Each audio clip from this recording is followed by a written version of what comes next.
భగత్ సింగ్ వారసులం, భారత విద్యార్థులం అని చెప్తూ ఈరోజు అఖిల భారత యోజన సమిఖ్య ఆధ్వర్యంలో ర్యాలీ నిర్వహించి ఈరోజు భగత్ సింగ్కి నివాళి అర్పించడం జరుగుతుంది. ఈరోజు ఈ కార్యక్రమానికి ముఖ్య అతిథిగా వచ్చేసినటువంటి మన ఎమ్మెల్యే భారత కమ్యూనిస్ట్ పార్టీ రాష్ట్ర కార్యదర్శి సాంబశివరావు గారికి ధన్యవాదాలు తెలుస్తున్నాం. ఈరోజు అఖిల భారత యోజన సమిఖ్య భగత్ సింగ్ వారసులుగా, భగత్ సింగ్ ఒక వ్యక్తి కాదు, ఒక యువకుడు కాదు, భగత్ సింగ్ ఒక సిద్ధాంతం.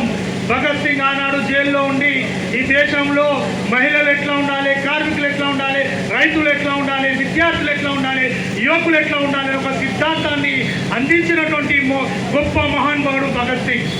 ఆ రోజు భగత్ సింగ్ మార్క్సిజం లెనినిజంకి అట్రాక్ట్ అయ్యి ఈ దేశంలో సోషలిజం కలలుగలిగినటువంటి వ్యక్తి భగత్ సింగ్.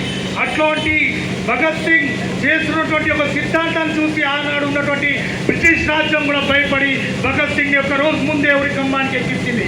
అసలు భగత్ సింగ్కి లాహోర్ కోర్ట్ భగత్ సింగ్కి 24వ తారీఖు ఉరిశిక్ష డిసైడ్ చేస్తే 23వ తారీఖు అర్ధరాత్రి భగత్ సింగ్ని ఉరికమ్మని సుఖ్దేవ్ రాజ్ని ఉరికమ్మాన్ని ఎక్కించి ఈరోజు భగత్ సింగ్ని అమరవీరుడు చేశారు. అంటే భగత్ సింగ్ని చూసి కాదు, భగత్ సింగ్ యొక్క సిద్ధాంతాన్ని చూసి, భగత్ సింగ్ నమ్మినటువంటి ఒక మార్గాన్ని చూసి ఈరోజు ఆనాడు బ్రిటిష్ సామ్రాజ్యవాదం భయపడింది.